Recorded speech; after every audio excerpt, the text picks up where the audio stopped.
Hello, hello. Hi, y'all. Here we go. I'm Mr. Bella. I am a little bit late tonight. Sorry, y'all. We had a small group in our home and they were really engaged and having a good time. So we just ran a little bit late. I lost track of the time, but good to be back. I have been doing a parenting series. For those of you who don't know me, I'm Trina Titus Lozano, and I'm a counselor and ordained Christian minister.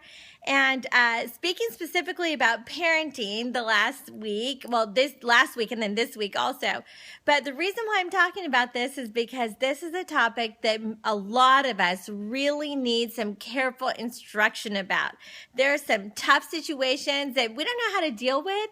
And I've already had 4 kids and they're grown and got 9 grandkids now, so I'm helping my kids be parents, and it's working out really well. It's a lot of fun. Hi, Kim. Thanks for joining. And I love having the Bellas around. So, hey, Joe. Happy Tuesday night. It was a good night tonight at our life group. So, all right, y'all, let me answer a question here. Now, I had a call this afternoon from one of the moms, and she just said, step parenting.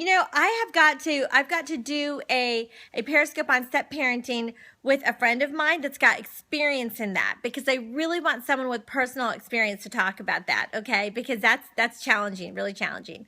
And I don't have personal experience with that. So I'm going to save that for another time, but I will. But you can use a lot of the same principles and just do whatever you can to adapt it to your situation. So I had a phone call this afternoon, and this phone call had a great question. She had like the worst day ever. She said, I've been listening to your Periscopes and really trying so hard to do a good job and not engaging in the power struggle.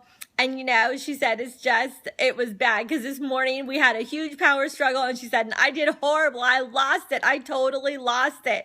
And I was trying to not lose it, and I totally lost it.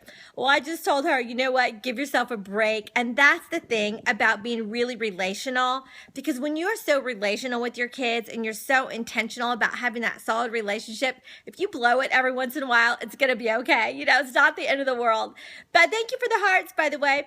So, but I do want to talk specifically about table time conflict, because this is very common. And I feel like right now there's a real movement for clean eating. And so I think a lot of moms and dads have become a little bit controlling in regards to the food, and really want the food choices to be specific, low dairy or no dairy, no sugar, no gluten, something like this, where you're really paying attention to the kids' diet, and you want to make sure that they're eating very healthy and not eating unhealthy things that are causing worse behavior.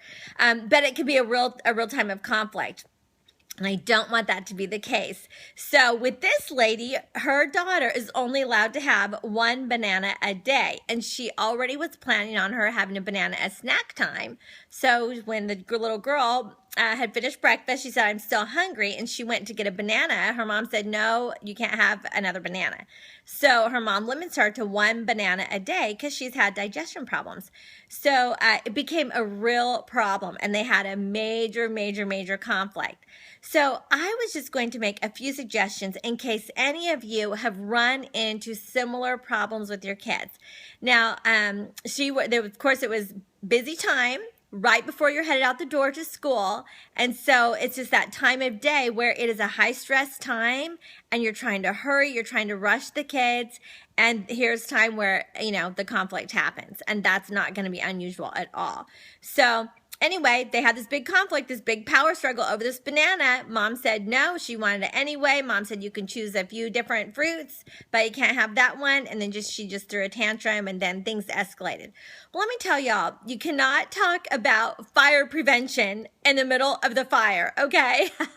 So, that's not the time that you want to really, that you got to think about in advance what you're going to do next time, because it will happen again. There will be another time that you're going to continue to have conflict probably during that time of the day before school, and probably over the same type of thing, over a meal, over food choices.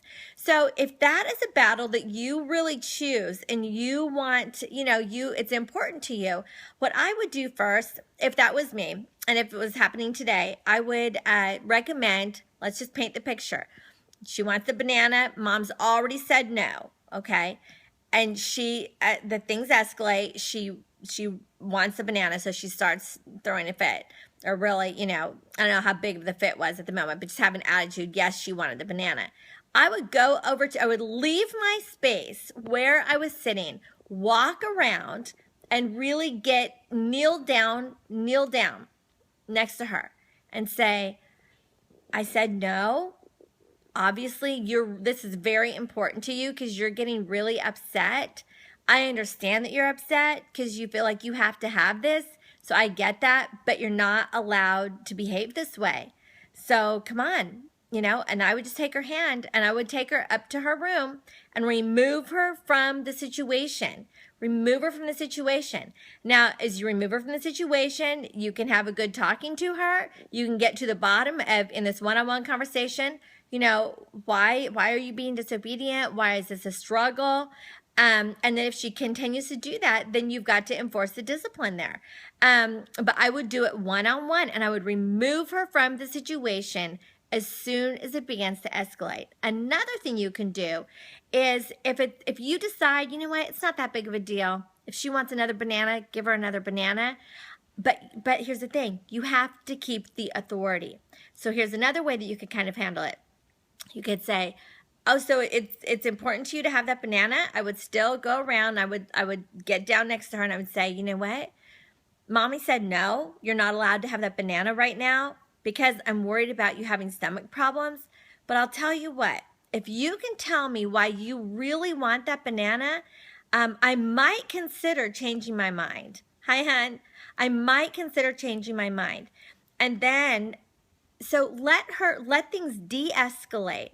Have a conversation about it. And you know what? Then as a mom, this is discipline, but remember, discipline is discipleship. That is teaching. So you can have a teaching moment. You can tell her the why behind the decision that you made. And then figure out, what lesson are you teaching her? Are you teaching her to make good food choices? Are you teaching her about digestion problems? Are you teaching her that you're the boss? What do you want to teach her in that moment? Yet you have to stay calm. That is absolutely the most important thing, is to always stay calm. Even when you have to be use your authority, and really be that leader, you've got to be calm. In fact, you can even lower your voice and just say, lower it and get more quiet. But you've got to stay calm. Don't be afraid of your child. Stay calm, stay consistent. But you know what? What you can say, you could say in that moment, I was thinking it might hurt your stomach, but if it's really important to you to have this banana, I'll consider changing my mind. And then you can say, I think I'm going to change my mind. I'm going to give you permission to have this banana this time. I think it's going to be okay. And if your stomach hurts later, well, then we'll deal with it in the moment. But I'm going to change my mind, and I'm going to go ahead and give you permission to eat this banana. Well, by the time you give them permission, it's like if you're playing the game of tug of war and you let go of the other end of the rope, pretty soon, you know what? The game's over. There is no power struggle. You let go of the end of the rope, but you've kept your authority because you gave her permission, which is very different than her saying, I want the banana. You saying, no, you can't have two bananas. And then she's like, I want the banana. And you go, okay, fine, just eat it then. If you're going to be that way, just eat it. So no, then her attitude and her being argumentative with you was rewarded, so you don't want to do that. But if you have a conversation with her about it, this is a little bit of an older child, then you can maybe change your mind if you consider that you want to change your mind. I mean, you're the mom, If it's a severe allergy, you're not going to be able to change your mind. But you could do that empathy, that mirroring, and say, you're really allergic to bananas, and I know how you really want one. And I'm so sorry that I can't help you out with this, but you're going to have to change your attitude. And if you can't change your attitude, we're going to your room right now. So stop, But I always like to get on their level and keep your voice calm. Keep it low, y'all. This is very important. Very, very, very important. Okay, so another question I got today. What if my child is always saying bad words, saying things that they shouldn't be saying? It's so important as a teacher. It's so true. They do, Jeannie. It really does. Conversations, think about discipleship. Discipline is discipleship. You are the leader. You are training them. So you want to have these teachable moments. So we don't want to have constant conflict. Now, if they're just defying you and just being mean to you and just like, ugh, and they get that anger about them, immediately and calmly take them, hold their hand, or you can pick them up and hold them if they're little kids. But otherwise, just hold their hand and just walk them to the room and say, we're going to take care of this. You sit here on your bed. I will be back. And so I would always take them to their room and have them sit there. I didn't call it a timeout. I didn't even set the timer because I would just take them immediately to their room, and then I would leave and I would decide, what do I want to do? How do I want to handle the situation? What punishment do I think really fits the crime? And then I would come back and say, look, here's what we're going to do. And if someone was asking me the question, they said that their child's really starting to say words that they shouldn't say. Stupid. I hate you. Things like this that they are really not allowed to say. Well, back in the day, I don't know if any of you can raise your hand that you got your mouth washed out with soap, which was not such a bad idea.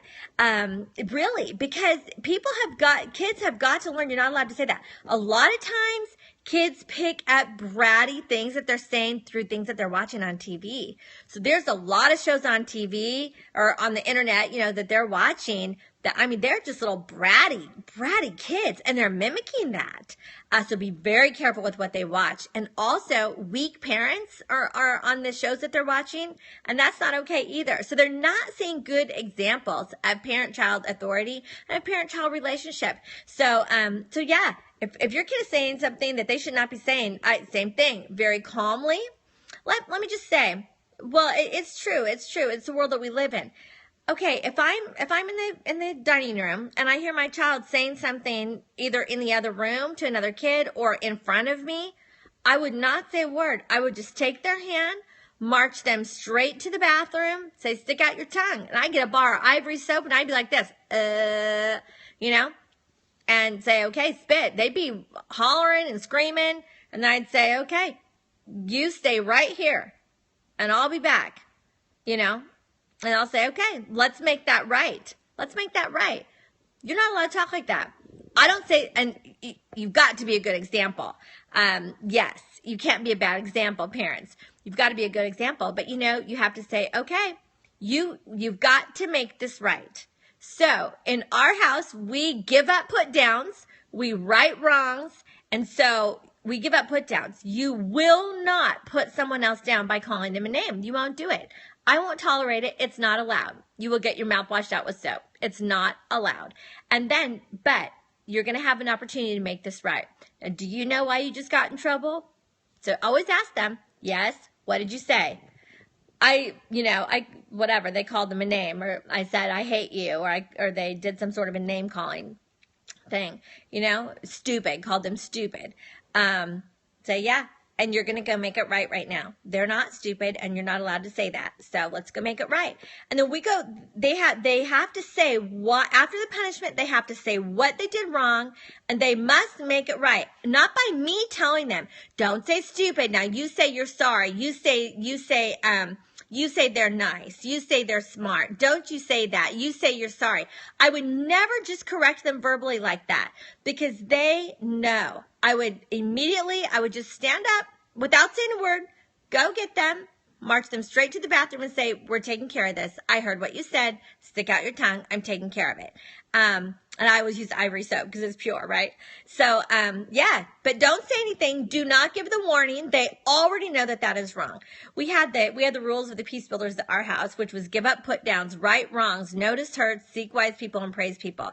So if it's a swear word, even more so, if it's a swear word, just walk over there and just take them by the hand, say, come on, where are we going? What are we doing? I'm sorry. Yes, I'm sorry too. It's very unfortunate that you did that. Go in there, stick out your tongue, rub their tongue.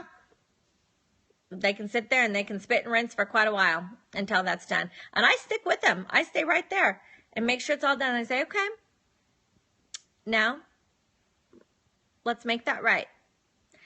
And the reason why I didn't do timeouts And the reason why I preferred whatever that immediate discipline would be to right the wrong is that then when it's over, it's over. And then we don't talk about the rest of the night. We all change our attitudes. We play a game. We go on with life as if it never happened. We don't talk about it again. The kid who was hurt says it's okay, you know, and I mean, we don't shame people. We don't talk about it again. It's done. And that night when daddy gets home and we all sit around the dinner table, how was your day? Oh, well, Junior was bad today. They said bad words, so they got their mouth washed out with soap. If someone says that, we say, you know what? It's done. We took care of it and they made it right. So it's done. And we don't talk about it again. I think that's very important because and that's why I like discipline to be finished. So you, whatever the wrong is, you make it right immediately. So there's the consequence, you make it right, and then it's done, and you don't talk about it anymore. But removing the child from the situation immediately and calmly is very important. And then you go to a private place. You know, if they don't have their own room, you can go to your room, you can go to a closet, you can go to wherever, anywhere. Just go to a private place, have that one-on-one conversation with them, and say, look, I don't know what's going on with you, but this is unacceptable behavior, and it's just not okay. I don't know what's going on with you right now, but here's what's going to happen is, here's the consequence. Tell them what the consequence is. You know, a lot of people use the consequence of taking things away, like no internet for the rest of the day or whatever. I don't like that because I like it to be over. You know, I like it to be over. And they know they're going to get something back anyway. So you might take away, say, I don't know, whatever. If you're going to take away the internet, you need to take it away for good. Like they should never have any access to the internet. If you're going to take it away for good. But don't take it away and give it back and take it away and give it back, take it away and give it back. They're not getting the message and they don't care. You know, so they could do things to earn it eventually, but I, you know, if you're going to take something away, you have to be willing to truly take it away, like for forever until they get 16 or something, you know, like that.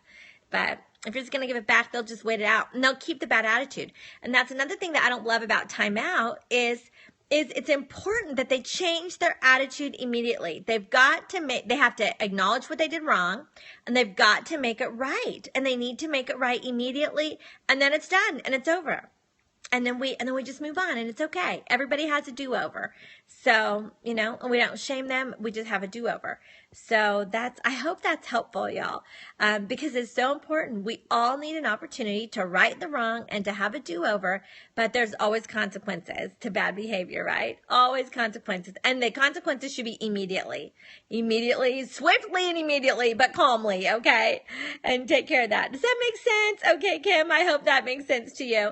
And then also, I liked what my daughter-in-law, she has a little 4-year-old that's starting all this potty talk, you know, and oh my gosh, we've all been there. And the 4-year-old, you know, saying poo-poo and pee-pee and, you know, whatever, potty talk. So she takes him into the bathroom and she closes the door. She says, you can stay in here and talk about the potty talk and that's it. If you're going to talk potty talk, you have to stay in the bathroom. But here's the key to making that work. Is you can't just, when they start saying pee pee, poo poo, whatever their potty talk is, don't say, if you verbally say, Ma, I said don't talk like that. Stop saying that. Say a different word. You're going to be correcting them all the time. And it's just pointless. They're not listening to you. But every time they say that without saying anything, if you go and walk them over to the bathroom and you close the door, and from the outside the door, you say, if you're going to say potty talk, you stay in there. Pretty soon they're going to quit doing that because they don't want to be staying in the bathroom, you know? So there's a creative idea. Potty talk belongs in the potty and that's it. I thought that was a creative solution that my daughter-in-law did with my grandsons. I thought that was hilarious. But anyway, I hope that's helpful for tonight. A few pointers that you guys consider if something is worth the battle. If it's not worth the battle, then for sure don't go there. Don't go there. You know, you want the less conflict, the better. But when something is absolutely unacceptable, just get up immediately and take your child and get it taken care of, okay? So you get to determine what's acceptable and what's not. But just there, it's not going to work if you just give verbal warnings. Yeah, you got to take care of it, okay? So anyway, God bless you guys. I hope you enjoyed this Periscope, and I'll be back tomorrow at noon and 9, still talking about parenting and creative correction, okay? God bless you. Bye-bye.